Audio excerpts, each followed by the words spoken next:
mbola mampitoloana amintsika manakariva ny ry havana ny fahasoavanto. Ny teny izay akana ny afatra androany dia ny perikopa izay novakina tamintsika teo, ary azo mena ny lohateny hoe ny fanjakan'Andriamanitra sy ny lalàny ety amin'ny tany.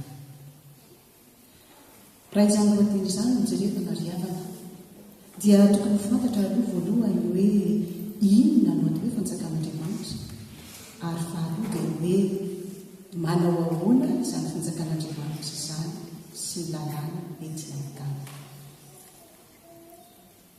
Inona no atao hoe fanjakan'Andriamanitra? Fanjakan'Andriamanitra, raha jerena ny firavitry ny teny dia teny roa natambatra, ka ny teny voalohany dia fanjakana ary ny teny faharoa dia Andriamanitra. Izany hoe fanjakana iray manana an'Andriamanitra ho mpanjaka. Tsara ho fantatra aloha fa ao amin'ny Baiboly koa ry havana dia sady misy ny hoe fanjakan'Andriamanitra no misy ny koa ny hoe fanjakan'ny lanitra. Betsaka ny ady hevitra amin'ny Baiboly. Ny olona sasany dia milaza fa ny fanjakan'ny lanitra dia ny fiainana ho avy, toerana izay an-danitra, misy fahasambarana tanteraka izay andraisana ny olona voavonjy aorian'ny fitsarana farany. Ny sasany kosa indray dia milaza fa ny fanjakan'Andriamanitra dia amin'izao fotoana izao, ary amin'izany fanjakan'Andriamanitra izany ny olona rehetra dia voavaha amin'ny alalan'ny asan'izy, olana rehetra dia voavaha amin'ny alalan'ny asan'izy. Raha miantso ny olona hibebaka Jesosy dia voasoratra amin'ny filasan-tsara araka ny Marka hoe mibebahy ianareo fa efa akaiky ny fanjakan'Andriamanitra. Fa ny voasoratra ao amin'ny Luka kosa dia hoe mibebahy ianareo fa efa akaiky ny fanjakan'ny lanitra. Samy misy izany na ny fanjakan'Andriamanitra na ny fanjakan'ny lanitra. Ary misy ihany tokoa ny fahasamihafa kanefa ny tena zava-dehibe amintsika aloha izao dia iraisana. Samy Andriamanitra ihany ny mpanjaka. Fa inona ny fantatritsika momba io mpanjaka io, ny toerany, ny fotoanan-jakany, ny toetrany, ny asany?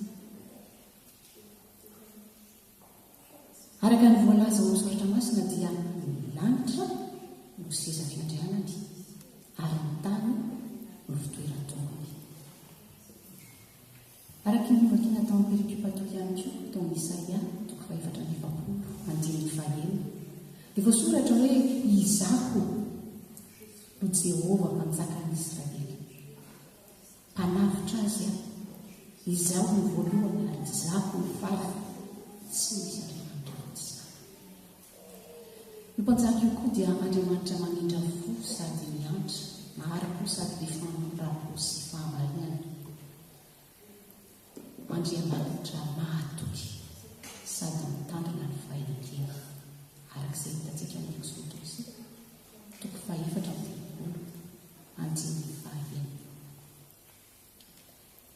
Io ihany koa no Andriamanitra mahary.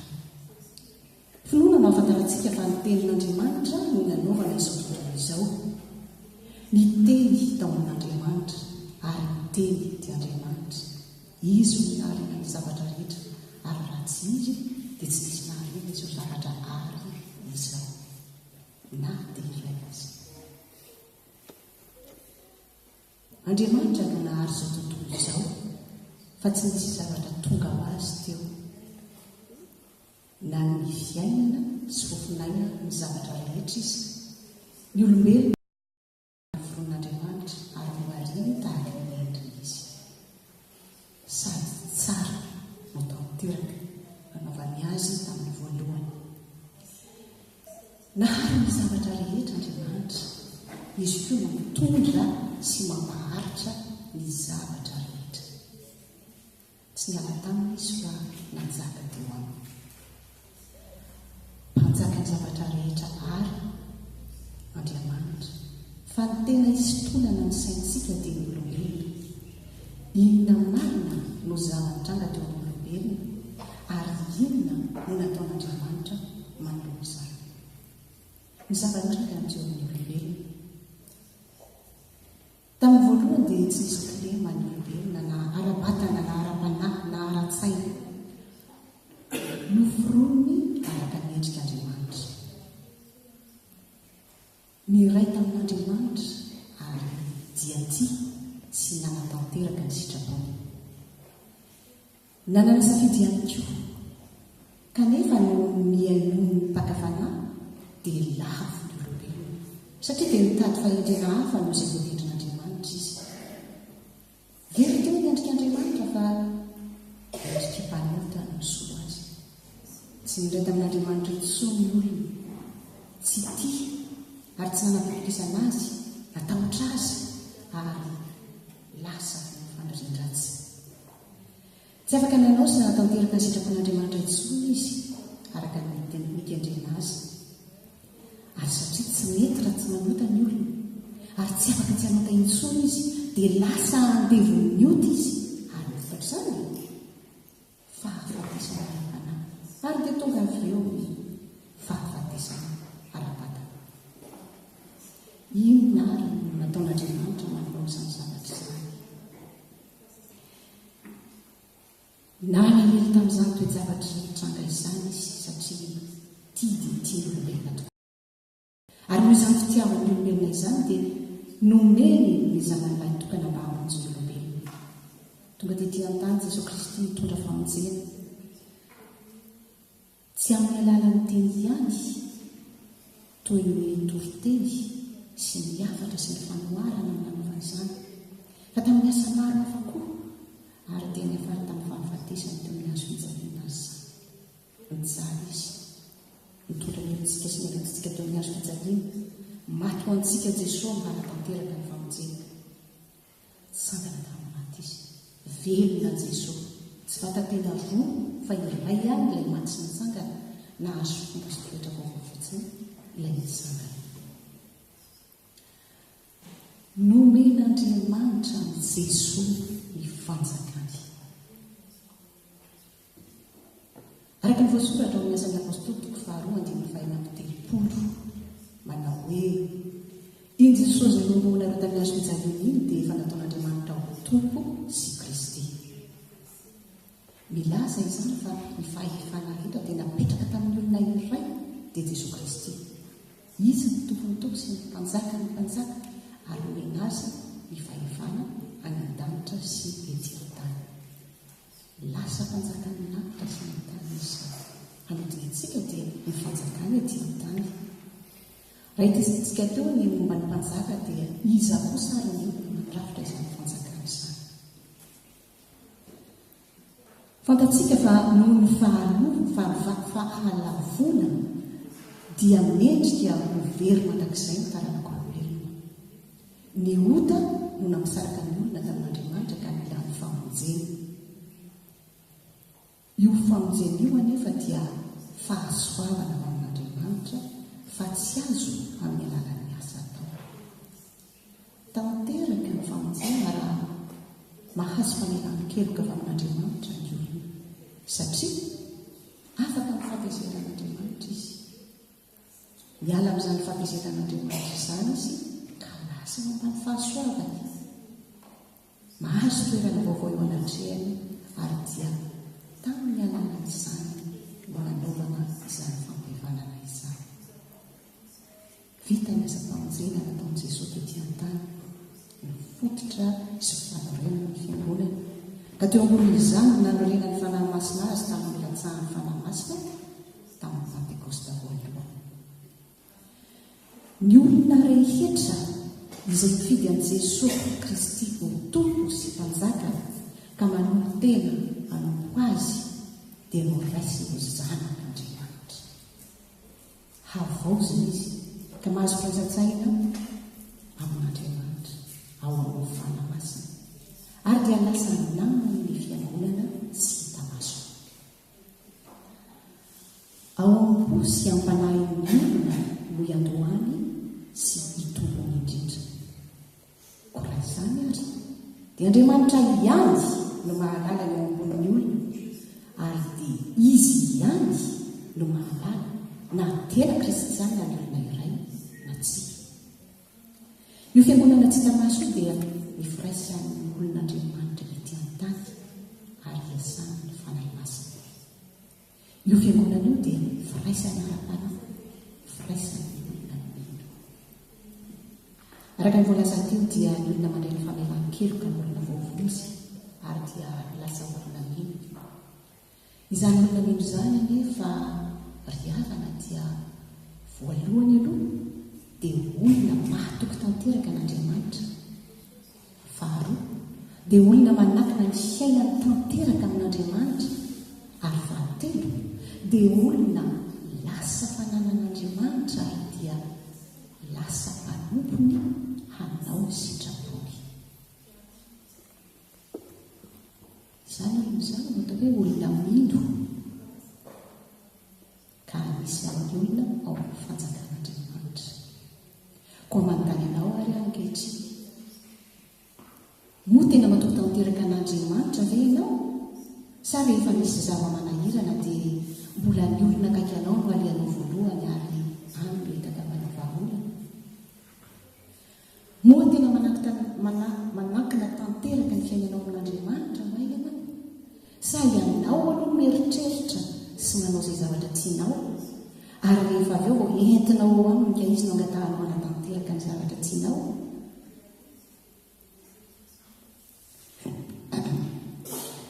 Moa efa lasa mpanompon'Andriamanitra tokoa no ianao ka efa manao ny fanompona azy araka ny sitrapony sa tsy lara-pahamehana aminao ny fanompona azy ka mbola ny sitraponao ihany aloha ny tanterahana?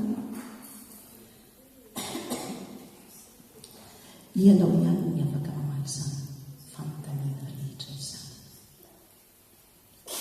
Fa manamoana kosa indray ny lalàn'izany fanjakana izany ety an-tany. Ny tanjona-tratrarina dia ny famandrosoana ny fanjakan'Andriamanitra ety an-tany. Koa amin'izany dia misy ny asa tsy maintsy atao. Koa voalohany dia izy ary no manao ny asa ary ahoana ny fomba ny fanatanterahana izany.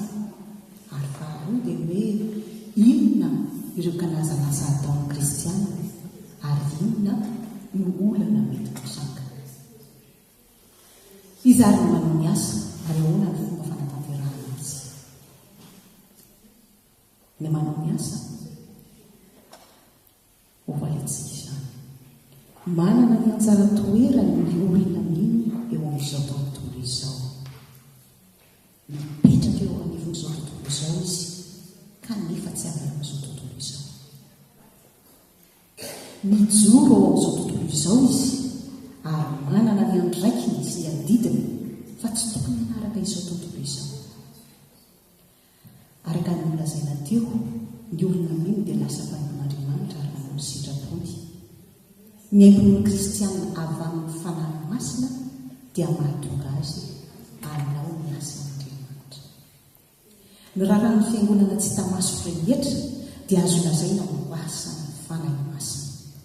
Ny fanahy masina no mpitarika nampanantenain'i Jesosy hanolona sy hanatanteraka ny asany.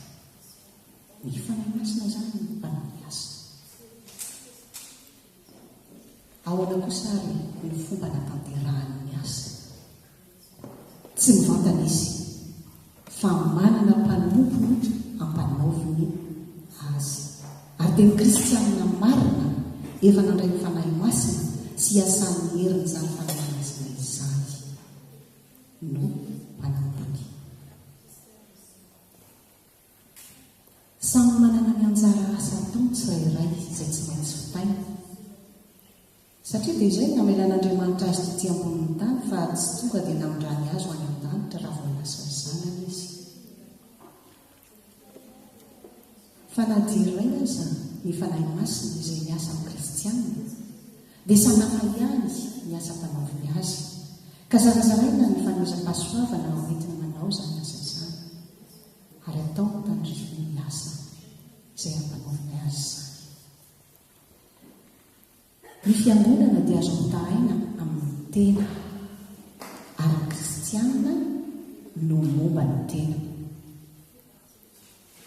Ny momba ny tena rehetra dia samy manana ny asany ka samy nomena ny fahaizana tandrify azy avy nefa samy miara-miasa sontena izy rehetra. Kristiana rehetra dia mampoan'Andriamanitra araka ny fanomezana azoavana nomen'Andriamanitra azy avy. Kristiana amin'ny asa atao dia maneho ny voninahitr'Andriamanitra. Fa inona kosa ireo karazana asa ataon'ny kristiana ary inona no olana mitranga? Karazana asa ataon'ny kristiana dia ny fanambarana an'Andriamanitra sy ny fijoroany ny vahaolom-belona. Ny fanambarana an'Andriamanitra fa ny fiangonan'Andriamanitra ety amin'ny tany dia mbola tsy mahatratra ny fandresena farany sy ny famonjena tanteraka. Mbola voahodidiny fahavalo izy ary mbola mitambesarany ny fahaiana. Ka mila miady mafy mba ho afaka sy ho vonjy amin'izany. Tsy maintsy mandroso amin'ny finoana ny kristiana mba hampandroso ny fiangonana ety an-tany. Ny aim-panahy ao anatin'ny olona mino no manosika azy anambaran'Andriamanitra tsy mety izy raha tsy manao izany fanambarana izany. Ny olon'Andriamanitra voalaza ny soratra masina, ny mpaminany tao amin'ny testamenta taloha, ny asan'i Jesosy sy ny apôstôly dia manamarina izany. Ny fanambarana an'Andriamanitra sy ny fitorinan'ny ten'Andriamanitra no nandany ny andro sy ny herim-pony na dia nadoka fanomezana sy fijaliana ary fahafatesana izay izany indrindray. Hatramin'izao fotoana iainantsika izao dia mbola marina izany. Eran-tany dia mbola miisa 50 ny isan'ny fanjakana ahitana ny famonjena kristiana. Fantatsika very havana fa iray ampaharoambinifolo, izany kristiana iray amin'ny kristiana roambinifolo no hiara-ny famonjena ary mitondra faisina ny maha-kristiana azy. Mitotaly 215 millions ny isan'izy ireo ety an-tany. Ary ny antsasak'izy ireo dia mipetraka ny Inde, Etiopia, Nigeria ary Chine.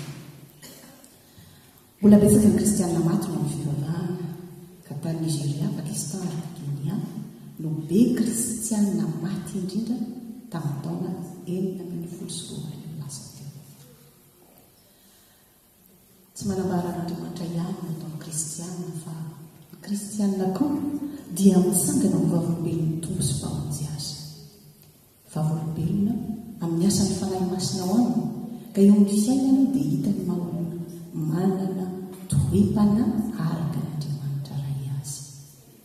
Noho izany dia mahatsiaro tena ho manana didy izy ao anatrehan'ireo zava-batisa, manana didy ihany koa eo anatrehan'ireo efa nanatona an'Andriamanitra kanefa dia miveriny lalana, manana didy andraikitra ihany koa eo anatrehan'ireo sy mbola mahareny filazantsara. Izany rehetra izany dia ny ampandrosoana ny fanjakan'Andriamanitra ety an-tany. Fa inona ny olana mety mitranga amin'ny fanatanterahana ny asa?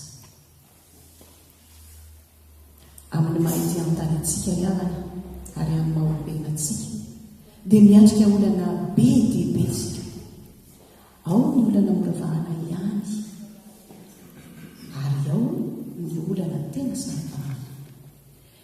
Indraindray dia tena sahirana tokoa kanefa araka ny vakiana tamintsika teo tao amin'ny epistily nosoratan'i Paoly ho an'ny Romana dia mamonjy ny fahalenentsika ny fanahy satria dia tsy fantatsika avokory izay vavaka tokony ataontsika fa amin'ny fanahy no mifona amin'ny fitarainany tsy azo tononina dia voavaha ny olantsika. Misy koa ny olana ratsy-lena amin'ny maha-olombelona dia ohatra no hoe tsy ahitana vahaolana mihitsy satria dia olana ara-panahy. Tsy ny fanahy masina no lazaintsika teo ihany misy ry havana fa misy koa ny fanahy ratsy izay anjery ny kontan'Andriamanitra ka nazerany ety ambonin'ny tany ary dia manao ny asa ratsy mety amin'ny fampitsarana ny zanak'olombelona. Fanahy ratsy ny devoly.